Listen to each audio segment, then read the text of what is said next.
Tony Robbins, motivador, coach y empresario. A partir del video de su rutina ha surgido la pregunta: ¿qué hace esta persona para que sus seguidores estén dispuestos a pagar de $5.000 a $30.000 por tan solo uno de sus eventos? Por lo que en primera instancia se me ha ocurrido analizar uno de sus discursos para abrirte la perspectiva y que aprecies todo lo que puede haber detrás de un simple mensaje. Job is to dominate the problem and bring out what's really strong. Constant pain. Sexual abuse. Father abandoned him. Mother was murdered by stepfather. Held hostage for 3 days. Are you ever concerned about giving the wrong piece of advice? Our entire life changes in a moment. I take that vein and take it all the way to the soul. Hoy veremos un video de Tony Robbins, analizaremos este discurso, qué es lo que hay detrás. Es un discurso justamente que creo que lo vi por primera vez cuando estaba aprendiendo sobre storytelling o sobre liderazgo, no recuerdo bien. Y es que las historias son de las mejores maneras para conectar con las personas y para transformarlas. Y Tony Robbins siempre es un ejemplo porque al final es uno de los mejores oradores del mundo. Y bueno, la idea es que vayas descubriendo cosas, que vayas aprendiendo cosas a medida que vayamos analizándolo para que puedas llevarte a tu día a día y que al final logres conectar de forma mucho más profunda con las personas, logres un mayor reconocimiento y al final conseguir tus objetivos. Para ponerte un poco en contexto, el objetivo final del evento era captar el máximo número de personas para que donen comida a personas necesitadas, pero no simplemente que la donen como puede ser en cualquier ONG y que ellas se olviden, sino que agarren, que vayan ellos mismos hasta las puertas a tocar y que cuando abran ni siquiera digan que son ellos los que lo están haciendo, sino que son simplemente los repartidores. Evidentemente, si yo estoy diciendo esto así, nadie de los que me acabo de escuchar va a ir y va a hacerlo. Pero Tony Robbins va a aplicar un montón de cosas para motivar a las personas que lo están escuchando y que tomen acción. Mi nombre es Federico Lopez y en este canal hablamos justamente sobre temas sobre productividad, sobre cómo lograr tus objetivos, cómo lograr tus metas. Así que si te interesan estos temas, te invito a suscribirte. La idea de este video es que vamos a ir viendo todo el discurso, yo voy a ir pausando, vamos a ir analizando algunas cosas, pero al mismo tiempo tampoco quiero interrumpir mucho porque si no podemos estar como una hora y las conclusiones más importantes las daré al final. Así que sin decir mucho más, vamos al análisis. My life is shaped by a lot of events, but one of the most powerful was somebody doing these kind acts for my family. When I was 11 years old, we had a really, really tough Thanksgiving where there was no money and no food, and we wouldn't have starved. We always found a way to get something, but we weren't going to have a Thanksgiving dinner, that's for sure, certainly not a feast of any sort.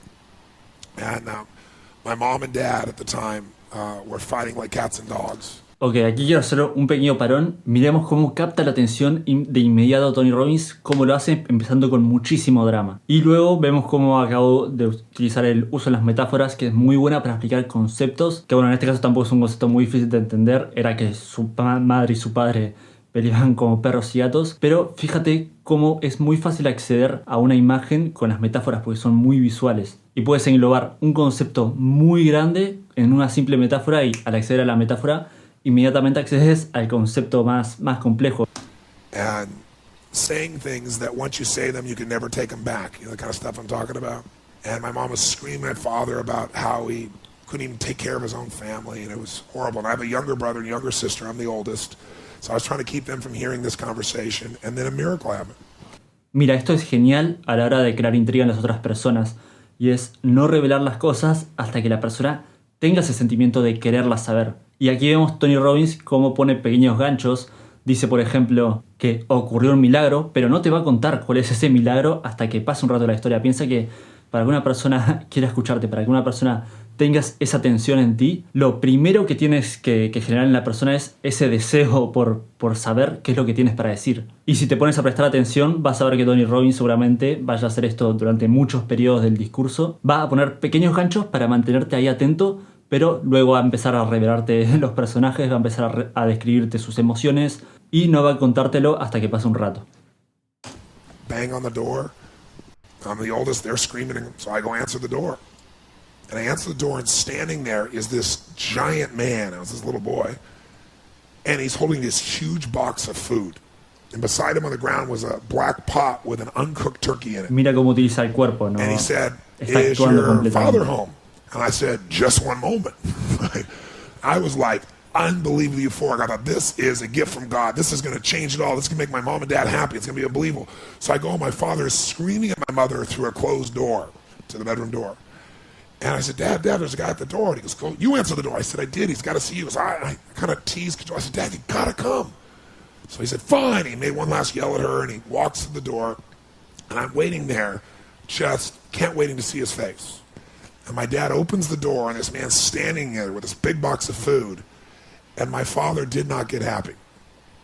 He looked at this man, and he raised his voice to him, and he said, look, we don't take charity.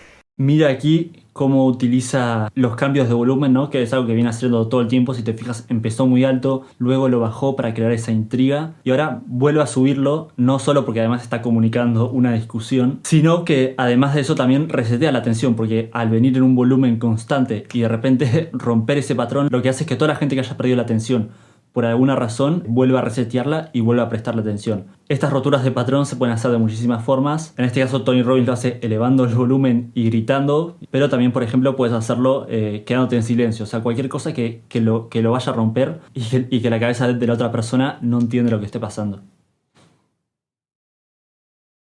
And my father did not get happy. He looked at this man and he raised his voice to him and he said, look, we don't take charity. And then he took the door to slam it in the man's face. But the man was a good-sized man. He put his foot there and smacked his foot and bounced back open. He said, sir, this is not charity. Everybody has tough times. Somebody knows you're having a tough time. And they want you to have a magical Thanksgiving. I'm just the delivery guy. He said, please take this. And my father said, we don't take charity. He went to slam it again. And this time the guy put his shoulder against it so he couldn't do it. And then my father's staring at him. It's like these two males starting to get in this intense mode. And one's just trying to give a gift, and I'm freaking. And then the guy said something that I'll never forget, and in moments I wish he hadn't said. Bueno, fíjate cómo aquí lo hizo otra vez. Dijo que escuchó algo que jamás olvidará, pero no te lo cuenta hasta dentro de un ratito. Crea ese espacio de curiosidad para invitar al que está escuchando a querer estar ahí. But he found a way to force my father. He's holding this thing, and he looked at me, and then he looked at my dad, and he said, don't make your family suffer because of your ego. Now my dad's level of energy increased, but he was also trapped. You get it? So he took the food, slammed it on our table, and slammed the door in the man's face and never even thanked him. And I didn't know what to do. Part of me wanted to cry. Part of me was crushed. And I watched my father storm off and went on back to scream at my mother. And I remember that day just thinking, I don't understand. And years later, I began to understand it a little bit. What I began to understand is that you look at a person's life, and it's like so much in life you could be joyous about. Like I wanted to smile, you know what I mean? Even now I can remember it. I wanted to smile about this great gift, but now I couldn't even smile because it would make him angry. And then I thought, years I figured out, our whole life is shaped by decisions. That's what we've talked about today, right? But there's 3 decisions you're making every moment you're alive. And the way you make these 3 decisions shapes your destiny. First decision we're all making every moment is what are you going to focus on? What are you going to focus on? And, I realized that my father's life and my life ended up very different because we made that day 3 decisions very differently. He decided to focus on the fact that he has not fed his family. And the second question you got to decide, every moment you're alive, and including this moment, what are you going to focus on? Second question is, as you're focusing on, what does this mean? What does it mean? And the bottom line on meaning is, if you think about it, you get to make up the meaning, and most people pick the worst one, don't they? That day, my father decided to focus on the fact he hadn't fed his family, and I know what meaning he gave because he said it out loud over and over again, that he was worthless because he had not taken care of his family. And then the final and most important decision you make every moment you're alive. What am I going to do? What am I going to do? And I'll tell you what he decided to do. He decided to leave our family shortly thereafter. Which at the time was the worst experience of my life. It was the most crushing experience I felt. It's been so many years now, I don't have the same feelings. Quiero hacer una pausa para remarcar. Mira cómo utiliza Tony Robbins las emociones, que lo vamos a hablar al final realmente, cómo tienes que utilizar bien las emociones en una historia. Pero evidentemente, cuando estés relatando cosas, es muy importante que metas las emociones. Cómo te estás sintiendo en ese momento. Que era lo que había en el ambiente. De esa manera la persona que está escuchando también puede meterse y realmente sentir que lo está viviendo él mismo. Part of it is 3 years ago he passed away. But at the time, I knew no greater pain. My family knew no greater pain. I couldn't understand why he would leave. I loved him so much. Got very different than him. I was the only one to go to his funeral. No one else in the family would go. Nobody wanted to be part of it. He died alone of a disease called connective tissue disorder. And I can tell you, right before his death, he got the lesson because he looked at me and he said, son, he said, I was a bastard. I didn't connect with anybody, and look what I'm dying of. It's unbelievable. So that same day, I made 3 different decisions. I decided to focus on the fact there was food. What a concept. I like that. But what changed my life was the meaning I gave it. I decided that day that what this means is that strangers care. And if strangers care about me and my family, I decided what I was going to do is I was going to care about strangers. And that completely changed my life. I promised myself someday I'd do well enough to do this for other families like was done for me. And I didn't wait till I was, wealthy to do it. I did my first one when I was 17. I remembered I was 17, I had my own car, I had some money, and I decided to go on the greatest shopping spree of my life at that point. I decided I was going to go shop for 2 families for Thanksgiving, and I was going to go do for families what was done for me so many years before. It was the most euphoric experience. I took 2 baskets, I went to the manager of the place, and I told him, but it was so cool. I got 2 of everything, right? Because I wanted to get enough food for a family for 2 or 3 days and have an unbelievable feast. Then I called this church in the barrio area, and I said, listen, I want to go take care of some families that are too proud to come to the church and get food, so they might suffer. Can you recommend some families? And they gave me 2 families. So then I wrote a note, because I thought, you know what, I'm going to put on old jeans and a t-shirt, and I'm going to deliver this. I'm not going to get the acknowledgement, but I do want to see their faces, right? So all goes the delivery boy, which is easy. I look like one. But I wrote this note, and I don't want him to get upset like my father did. So I wrote this note, and I said, this is a gift from a friend. Please know that you're loved. I want you to have an extraordinary Thanksgiving. You deserve it. Please accept this gift. And then I put under it, I said, if you can, someday do well enough to do this for one other family and pass on the gift. And I put love a friend. And then I realized I was going to an area that was more Latino, and I don't speak Spanish, so I thought, I got a friend to write on the back in Spanish so I could flip it around if there was a challenge. So I got one of my buddy's old vans, because I need a little room, put all the groceries in, and I drove to this house. And it was not what I expected, it was more. I got to this house, and I got 2 bags of groceries, and I banged on the door. Door opened, and this woman about this tall, right, stares up at me like this, right? And I said, hi. And it was very obvious she didn't speak any English, and she let out a scream when she saw the food. And by the way, this woman had 5 children and a husband. What I didn't know is the husband had left her 3 days before with no money, no food, and 5 kids. So I got these bags. So she screamed, and she grabbed me and started pulling my neck and like kissing me, right? And I said, no. I said, I'm the delivery boy. And she didn't understand a word I was saying. So I reached in my pocket and I gave her the note, flipped it over. She read it in Spanish, and then she started to bawl. So then she came and started kissing me again. I said, no, I'm the delivery boy. I'm, trying to show her. And she goes, no, gift from God. I said, I'm trying not to bawl. So I'm like, where do I put this? And I'm doing everything to hold it together, like smiling, but I want to cry. And she just pointed. It wasn't a big house. It's like a room. So I went over and I put the stuff on there. And just as I'm trying to put stuff on there, I hear these screams. And all of a sudden, bam, bam, 2 boys hit me, one leg, then the other. These 2 little guys just tackle me, right? When they saw the food, they went crazy. When I saw the pumpkin pie, it was over. So I said, come out with me. And so they came out, and we kept bringing these groceries in. And I'm telling you, it was like, I don't know how to describe it. It was the most euphoric, fun, passionate, loving. It was like they're my little brothers, And so we brought all stuff in, and they were laughing, and they were lit up. And then, I'd done it all, and it was time to go, and I didn't want to go, and they didn't want me to go. This one little boy just wouldn't let go of my leg, and he just kept looking up to me and hugging me, and I was like, but I had to go make the other delivery. So I turned to this woman, I said, I've got to go, And she said, okay, whatever her language was. I didn't know what it was, but I knew it meant okay, right? So I went to go leave, and then she grabbed my arm, and she started to have tears in her eyes. And I said, I wanted to say, Happy Thanksgiving, but I didn't know Spanish, so I went, Feliz Navidad. Figured it was close, And she she went from crying to laughing, right? Y también muy importante, mete humor. El humor, y cuando te ríes es como una liberación.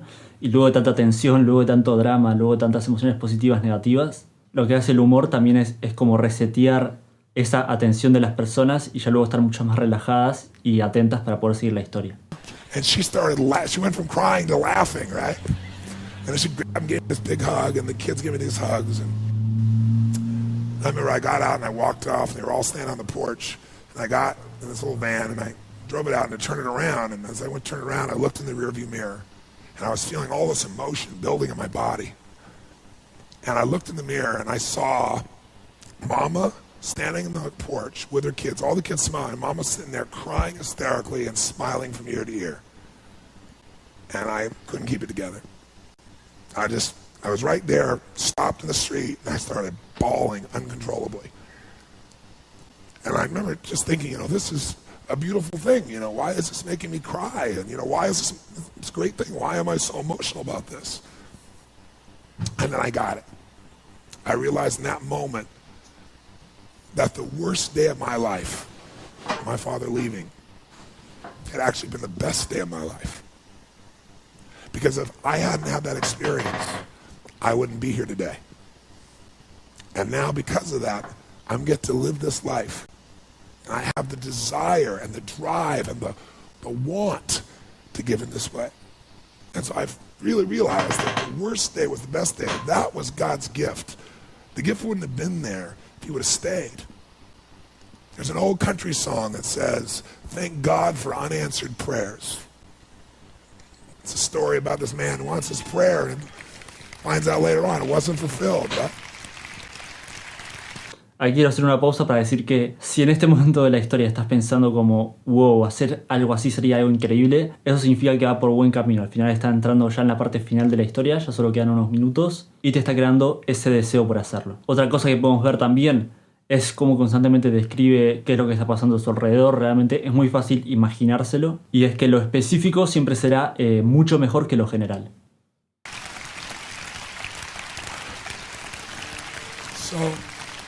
So I tell you the story for a couple reasons. One is, if you want to change your life, figure out how your worst day was your best day. You'll change everything, because it is if you look for it. If you find the deeper meaning, it is. There's something in you that wouldn't be there without it. And the second reason is because I want to recruit your soul. Not for your money or business. I want to recruit you in this action of going and making a difference. I want to recruit you for you, because I know if you go do a few of these things, you'll get hooked and you'll make it a ritual and it'll change your life. Whatever things you do in your life, this is what it's really about. And it won't be long before it'll be Thanksgiving here, and we still do this. I start out the first year I fed 2 families, and the next year I fed 4. I'm going to double it. Next year I did 8, which was a lot of work. And I didn't tell anybody what I was doing, because I wasn't doing it for acknowledgement. I was doing it because it was right. But after a while, I thought I could use some help. So I got my friends together and said, instead of just going and having turkey, let's give thanks. Let's go build baskets with food and great stuff, and let's deliver it to people. Then we'll come in and have a big dinner, and we'll talk about what we're grateful for and have our dinner. And so we did it, and it became a ritual, and it grew. And then I built some companies, and all my employees got involved. And then about 14, 15 years ago, I started my foundation. And last year, we fed over 1 million people now in 9 countries around the world, on Christmas and Thanksgiving. It's been a pretty amazing experience, right? Thank you. Thank you. Thank you. Thank you. Thank you. So I thank you for your applause. I wasn't telling you for that reason. I want to recruit you. And you can give your money, but I'd much prefer if you would just go deliver the food. Because I'll tell you what's great. You'll be changed by that. It's easy to give money.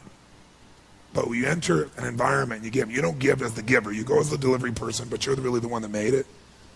It'll absolutely change your life. Bueno, hasta aquí el video. Hay muchas conclusiones para sacar.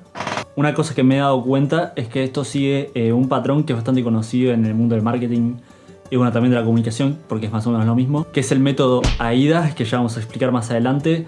El uso de las emociones, muy importante, que sean positivas y negativas. Es decir, si tú estás todo el tiempo con emociones positivas, perderás la atención. Si estás todo el tiempo con emociones negativas, también pasará lo mismo. Piensa por ejemplo en una película. Si una película empieza, está todo feliz, todo el tiempo todo está bien, realmente pierdes el interés. Lo emocionante es que las cosas empiecen bien, luego haya un drama, luego haya un problema, y luego como el personaje evoluciona y mejora otra vez y va otra vez a emociones positivas, y en el medio pasan un montón de cosas. Realmente en el momento que te vuelves algo predecible es donde las personas perderán interés. Y por el contrario, cuanto más impredecible sea, cuando no sepas para dónde va a salir la persona o para dónde va a salir la historia, es lo que realmente te mantiene enganchado. Luego, otra conclusión: cómo utiliza su cuerpo. Realmente expresa todo. Cuando está triste, está a punto de llorar. Luego hemos visto cosas como cada tanto rompe el patrón para recuperar la atención de las personas. También vimos cómo utiliza las metáforas, que es muy bueno para conceptos que pueden ser muy grandes o abstractos, simplificarlos de una forma muy concreta y que a la persona le es muy fácil imaginárselo.